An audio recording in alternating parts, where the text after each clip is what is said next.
नमस्कार, मैं हूं पंकज सिंह जाडेजा। हमारा उद्देश्य है राष्ट्र से स्नेह, राष्ट्र का सम्मान।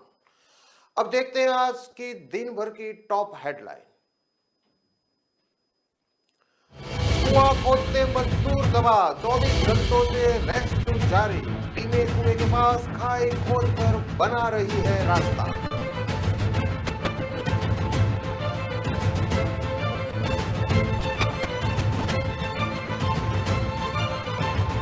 पिस्टल के साथ इंस्टाग्राम पर अपलोड किया वीडियो, गिरफ्तार। दो देसी पिस्टल के साथ दो युवक गिरफ्तार। आरोपी 21 साल से कम आयु।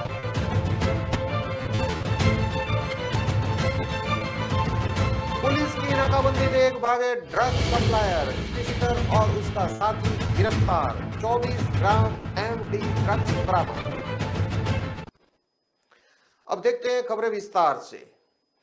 बाड़मेर चौटन के दनाव इलाके के मीठे का तलाब गांव में निर्माणाधीन कृषि कुआं अचानक ढह गया। कुएं में एक मजदूर नीचे दब गया। बीते 24 घंटों से स्थानीय लोगों, सिविल डिफेंस और एसडीआरएफ की टीमें रेस्क्यू कर रही है। वहीं दूसरी तरफ मजदूर को निकालने के लिए रात से 4 जेसीबी मशीनें रेत निकालने में लगी हुई है। वहीं सेरवा प्रशासन ने एक हिटाची मशीन को भी बुलवाया है। वहीं कुएं के पास से खाई खोद कर का रास्ता बनाया जा रहा है। हादसे के 24 घंटे बीत जाने के बाद भी जिला प्रशासन से कोई भी अधिकारी मौके पर नहीं पहुंचा है। दरअसल सोमवार को करीब 2 बजे चौटन इलाके के मीठे का तला निवासी रसूल पुत्र बीजा खान के निर्माणाधीन कृषि कुएं को गहरा करने का काम चल रहा था। सोमवार को भी फर्मे के नीचे से रेत निकाली तो अचानक से वो टूट गया। इब्रे का तला निवासी नेहरूराम की जिसकी उम्र 45 साल है और मानाराम का वो पुत्र है और फर्मा टूटने से नीचे दब गया। बाहर खड़े उसके साथियों ने कुएं मालिक और आसपास के लोगों और प्रशासन को सूचना दी। सेडवा तहसीलदार रूपाराम, एसडीएम रामजी भाई कलवी, दनाव थानाधिकारी मीठराम मई जाप्ता मौके पर पहुंचे। वहीं बड़ी संख्या में लोग इकट्ठे हो गए थे। बीते 24 घंटे से लगातार स्थानीय लोगों, सिविल डिफेंस और एसडीआरएफ की टीमों द्वारा मशीनों से रेस्क्यू ऑपरेशन कर रही है, लेकिन मजदूर को बाहर नहीं निकाला जा सका है। सेडवा एसडीएम रामजी के मुताबिक एसडीआरएफ, सिविल डिफेंस स्थानीय लोगों की मदद से लगातार से रेस्क्यू कर रही है। हमारा पूरा प्रयास है कि जल्दी और सलामत मजदूर को बाहर निकाला जाए। हिटाची मशीन को भी बुलवाया है, इससे रेस्क्यू में तेजी लाई जाएगी। एसडीआरएफ और प्रशासन एक ही प्रयास है कि जल्दी मजदूर को बाहर निकाला जाए। चौटन विधायक पद्माराम मेघवाल का कहना है कि नेहरूराम कुआं खुदाई का काम कर रहे थे। निर्माणाधीन कुएं ढहने से नीचे दब गए हैं। बहुत दुखद घटना है। कल 2 बजे से लगातार 24 घंटों से रेस्क्यू ऑपरेशन चल रहा है। मशीनों से बालू, रेत और मलबे को हटाते हैं तो वापस दोबारा अंदर आ जाता है। प्रशासन और हमारा प्रयास है कि जल्द मजदूर को बाहर निकाला जाए। बीते 24 घंटों से रेस्क्यू ऑपरेशन चल रहा है। मिट्टी निकालने के दौरान बार बार कुएं से बालू मिट्टी ढह रही है। इसमें रेस्क्यू टीम को परेशानी आ रही है। रात से 4 जेसीबी मशीन और सिविल डिफेंस व स्थानीय लोग लगातार मजदूर को बाहर निकालने का प्रयास कर रहे हैं। रेस्क्यू टीम द्वारा कुएं के पास में ही जेसीबी से ट्रैक्टर भरवाकर खाई बना जा रही है। जेसीबी ने करीब 10 फीट तक खुदाई कर दी गई है। प्रशासन तेजी लाने के लिए एक हिटाची मशीन को भी मंगवा। सेडवा एसडीएम रामजी राम दनाव पुलिस की निगरानी में रेस्क्यू ऑपरेशन चल रहा है। लगातार दूसरे दिन भी रेस्क्यू ऑपरेशन चल रहा है, लेकिन जिला प्रशासन से कोई भी अधिकारी मौके पर नहीं पहुंचा है। इसको लेकर भी स्थानीय लोगों में आक्रोश नजर आ रहा है। वहीं दूसरी ओर मजदूर नेहरूराम के परिजनों का हाल बुरा है। बाड़मेर जिले की समदड़ी पुलिस ने 2 अवैध हथियार बरामद कर 2 आरोपियों को गिरफ्तार किया है। एक आरोपी ने कुछ दिन पहले इंस्टाग्राम पर पिस्टल के साथ म्यूजिक लगाकर एक वीडियो अपलोड किया था। पुलिस इन आरोपियों से अवैध हथियारों की खरीद फरोख्त को लेकर पूछताछ कर रही है। समदड़ी पुलिस ने 12 दिनों में 12 पिस्टल बरामद कर 8 आरोपियों को गिरफ्तार किया है। दरअसल समदड़ी कस्बे में दिनदाड़े व्यापारी के घर पर लूट के आरोपियों से पूछताछ के आधार पर कार्रवाई करते हुए 1 सितंबर को समदड़ी कस्बे से 6 आरोपियों को गिरफ्तार कर 10 अवैध पिस्टल, मई 7 कारतूस बरामद किए थे। इन आरोपियों से पूछताछ कर संदिग्ध लोगों पर नजर रखी गई। समदड़ी पुलिस टीम ने कार्रवाई करते हुए सोमवार को 2 आरोपियों को गिरफ्तार किया और उनके कब्जे से 2 अवैध देसी पिस्तौल बरामद की गई। समदड़ी थानाध्यक्ष दाऊद खान के मुताबिक देसी हथियार के साथ गिरफ्तार उमर भारती पुत्र सैतान भारती निवासी कम्मो का बाड़ा मजल शराब की दुकान चलाता है। आरोपी ने सोशल मीडिया इंस्टाग्राम आईडी पर पिस्तौल के साथ बालम थारी ओलू आवे गीत की थीम पर एक वीडियो अपलोड किया था। वहीं दूसरा आरोपी जितेंद्र कुमार उर्फे जीतू, जो कि खेजड़ियाली निवासी है, वो काफी समय से बदमाश लड़कों की संगत में था, जिस पर पुलिस द्वारा लगातार निगरानी रखी जाकर गिरफ्तार किया गया। वहीं पुलिस ने दोनों के खिलाफ आर्म्स एक्ट में मामला दर्ज कर पूछताछ शुरू कर दी है। बाड़मेर जिले की डीएसटी व दनाव पुलिस ने एमडी सप्लाई करने जा रहे एक हिस्ट्री शीटर सहित 2 आरोपियों को गिरफ्तार किया है। इनसे 24 ग्राम एमडी पाउडर बरामद कर एक बाइक को भी जब्त किया है। पुलिस आरोपियों से खरीद फरोख्त को लेकर भी पूछताछ कर रही है। दरअसल इंटरनेशनल भारत पाकिस्तान बॉर्डर के गांवों में मादक पदार्थों की तस्करी लगातार बढ़ती जा रही है। इसको लेकर एसपी दीपक भार्गव के नेतृत्व में लगातार अभियान चलाया जा रहा है। बाड़मेर पुलिस को मुखबिर से सूचना मिली थी कि बॉर्डर इलाके में एमडी पाउडर की सप्लाई करने की फिराक में है। इस पर डिस्ट्रिक्ट स्पेशल पुलिस टीम और दनाव पुलिस ने मीठे का तला गांव में नाकाबंदी की गई। बाइक पर 2 युवक नाकाबंदी देखकर भागने का प्रयास करने लगे। टीम ने पीछा करके श्री रामवाला गांव में पकड़ लिया। टीम द्वारा दोनों युवकों की तलाश की गई। बाइक ड्राइवर मनफूल सिंह पुत्र उमाराम निवासी कृष्ण का तला गांव दनाव के कब्जे से 15 ग्राम एमडी और पठान खान पुत्र दिगू खान निवासी इटालिया दनाव के कब्जे से 9 ग्राम एमडी बरामद की गई। दनाव मीठाराम के मुताबिक पकड़े गए आरोपियों में से एक आरोपी मनफूल सिंह हिस्ट्री शीटर है। पुलिस ने कुल 24 ग्राम एमडी बरामद की है। वही दोनों आरोपियों के खिलाफ एनडीपीएस एक्ट के तहत मामला दर्ज कर जांच शुरू कर दी है। वहीं आरोपियों में खरीद फरोख्त को लेकर पूछताछ की जा रही है। मोबाइल की बैटरी फटने से चारपाई में आग लग गई। इस चारपाई पर लेटी 8 महीने की बच्ची जलकर बुरी तरह झुलस गई। उसे जिला अस्पताल में भर्ती कराया गया है, जहां बच्ची ने रविवार शाम को दम तोड़ दिया है। हादसा फरीदपुर के गांव पंचो शनिवार को हुआ था। यहां के सुनील कुमार कश्यप के घर में सौर ऊर्जा का पैनल लगा है। इसी पैनल से घर में रोशनी होती थी। पैनल से ही शनिवार को लावा कंपनी का मोबाइल चार्जिंग पर लगा था, जिसकी बैटरी फट गई और आग लग गई। सुनील की पत्नी ने कुसुम ने बताया कि पति किसी काम से बाहर गए हुए थे। घर में मैं और मेरी 2 वर्ष की बेटी नंदिनी और 8 महीने की बच्ची ने मैंने अपनी दोनों बेटियों को अलग पड़ी चार लिटा दिया और शौचालय चले गई। उन्हें बताया कि जिस प्लास्टिक की निवाड़ से बनी चारपाई पर 8 महीने की बच्ची नेहा सो रही थी, उसी के पास सौर ऊर्जा के पैनल से मोबाइल फोन चार्जिंग पर लगा था। चार्जिंग के समय अचानक मोबाइल की बैटरी फट गई। कुसुम के मुताबिक धमाका इतनी तेज हुआ कि बैटरी की आग प्लास्टिक की चारपाई पर भी गिरी, जिससे चारपाई जलने लगी। उस पर लेटी 8 महीने की नेहा जलकर बुरी तरह झुलस गई। धमाके की आवाज और बच्ची की चीख पुकार सुनकर मैं दौड़ी पहुंची तो मेरी बेटी जलकर चारपाई से गिर गई थी और चीख रही थी। बमुश्किल बच्ची को चारपाई से उठाया। उसके बाद तुरंत पति को बुलाया और जिला अस्पताल लेकर गए। जिला अस्पताल की इमरजेंसी में डॉक्टरों ने बच्ची को देखा। कुसुम का आरोप है कि डॉक्टरों ने बच्ची के इलाज पर ज्यादा ध्यान नहीं दिया। रविवार की शाम को बच्ची की मौत हो गई। मौत के बाद घर में मातम पसर गया है। घर में 8 महीने पहले आई खुशियां फाकफूर हो गई है। बच्चे के पिता सुनील कुमार कश्यप मेहनत मजदूरी करते हैं। परिवार में अब पति पत्नी और 2 साल की बच्ची नंदिनी ही बचे हुए हैं। खबरों में लेते हैं अब छोटा सा विराम।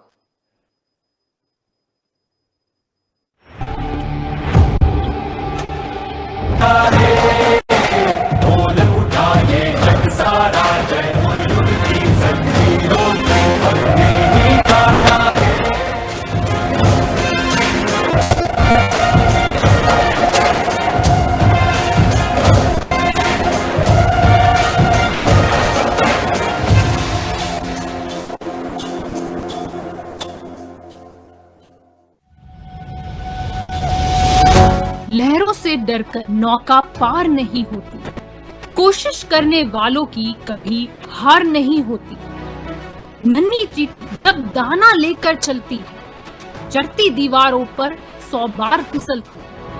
मन का विश्वास रगों में साहस भरता है। चढ़कर गिरना न अखरता है। आखिर उसकी मेहनत बेकार नहीं होती। कोशिश करने वालों की कभी हार नहीं होती। डुबकी या सिंधु में गोताखोर लगाता है, जा जाकर खाली हाथ लौट कर आता। मिलते नहीं सहज ही मोती गहरे पानी में, बढ़ता 2 गुना उत्साह इसी हैरानी। मुट्ठी उसकी खाली हर बार नहीं होती। कोशिश करने वालों की कभी हार नहीं होती। असफलता एक चुनौती है, इसे स्वीकार करो। क्या कमी रह गई देखो और सुधार करो।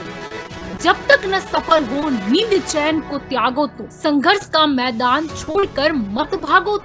कुछ किए बिना ही जय जयकार नहीं होती।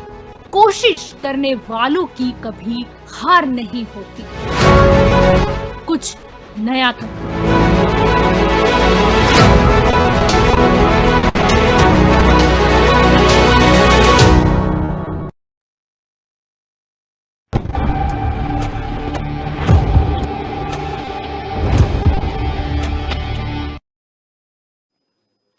विराम के बाद एक बार फिर से आपका स्वागत है। अब देखते हैं आगे की और खबरें।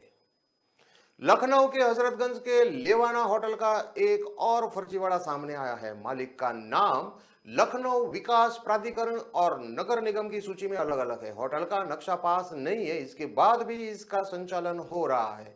एक आरटीआई के जवाब में इसका खुलासा हुआ है। सुभाष चंद्र विश्वकर्मा नाम के व्यक्ति ने होटल के नक्शे को लेकर एलडीए में आरटीआई लगाई थी। वहां से 13 जुलाई को जवाब दिया गया कि होटल का नक्शा पास नहीं है, नक्शे को निरस्त कर दिया गया है। बड़ी बात यह है कि इसके साथ एलडीए ने एक कागज लगाया है, इसमें मालिक का नाम सुनील कुमार साई है।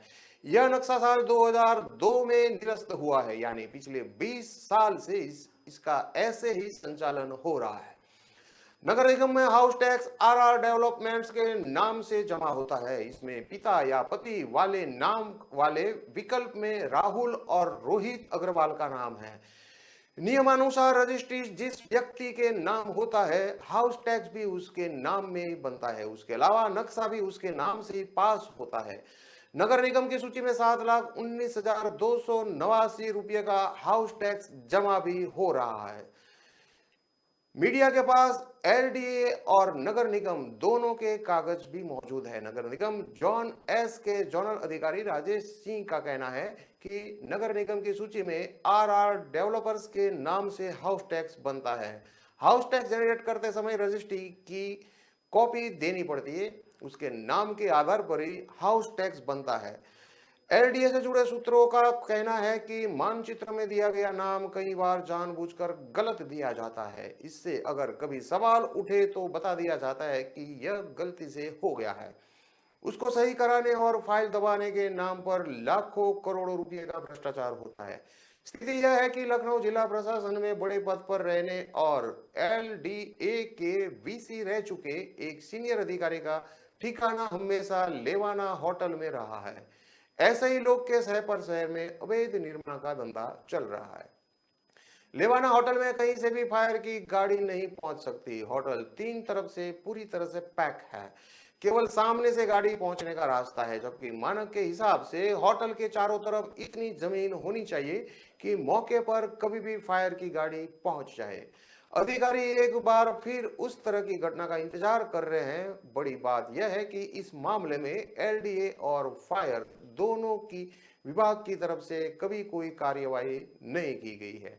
एलडीए वीसी इंद्रमणि त्रिपाठी का कहना है कि इस मामले में जांच कराई जाएगी। नगर निगम से कागज मांग कर चेक किया जाएगा आखिर यह कैसे हुआ।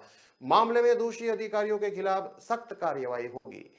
एलडी अधिकारियों को इस बात की जानकारी है कि होटल का नक्शा पास है, यहाँ 40 से ज्यादा कमरों का संचालन हो रहा है। इसके अलावा सबसे आखिर फ्लोर में रेस्टोरेंट भी चल रहा है। बावजूद उसके एलडीए की तरफ से इसको सील नहीं किया गया है। शहर में छोटे निर्माण पर उगाही के लिए बिल्डिंग को सील करने वाले जेई और एक्सईएन की टीम का यहाँ न पहुंचना सवाल खड़ा कर रहा है। गाजियाबाद के एक डॉक्टर को अमेरिका के नंबर से कॉल करके सर तन से जुदा करने की धमकी दी गई है। कॉल करने वाले ने कहा है कि जैसे कन्हैया कुमार और डॉक्टर उमेश को भेजा है, तुझे भी वहीं भेज दूंगा। शहर की अंबेडकर कॉलोनी में रहने वाले डॉक्टर अरविंद वत्स अकेला का सीताराम हृदयनाथ चिकित्सालय है। डॉक्टर ने बताया कि 1 सितंबर को 11:28 पे उसके पास व्हाट्सएप मिस कॉल आई थी। इसके बाद 2 सितंबर को दोबारा कॉल आई है। कॉल करने वाले ने मोदी योगी का नाम भी लिया था। कॉल करने वाले ने कहा कि डॉक्टर अकेला बोल रहा है, बहुत हिंदू संगठन की बात करता है, तेरा मोदी योगी यति नरसिंहानंद तुझे बचा नहीं पाएगा। गुस्ताख रसूल की एक ही सजा, सर तन से जुदा, अल्लाहू अकबर। 2 सितंबर को ही डॉक्टर अरविंद के पास दोबारा कॉल आई। इस बार कॉल करने वाले ने कहा, मेरे आदमी तेरे चप्पे चप्पे पर निगरानी रख रहे हैं। कॉल करने के बाद डॉक्टर अरविंद के व्हाट्सएप पर 3 फोटो भेजे गए हैं। इन फोटो में एक व्यक्ति के घुटने के नीचे से पैर कटे दिखाई दे रहे हैं। डॉक्टर अरविंद ने बताया कि फोटो आने के बाद वे दहशत में आ गए हैं। उन्होंने उस नंबर पर कॉल की लेकिन संपर्क नहीं हो सका। डॉक्टर ने बताया कि वो और उनका परिवार दहशत में है। उन्होंने 12 सितंबर को थाना सिहानी गेट में मुकदमा दर्ज कराया है। साहिबाबाद में बीजेपी नेता पंकज त्यागी को भी 30 अगस्त को धमकी भरा पत्र मिला था। पत्र में जैसा लिखा था, तुम्हें संदेश मिला कि नहीं या और संदेश भेजे तुम्हें, तुम्हारी एक ही सजा, सर तन से जुदा। पंकज त्यागी ने इस मामले में थाना में मुकदमा भी दर्ज करवाया था। उन्होंने सुरक्षा भी मांगी थी जो अब तक नहीं मिली है।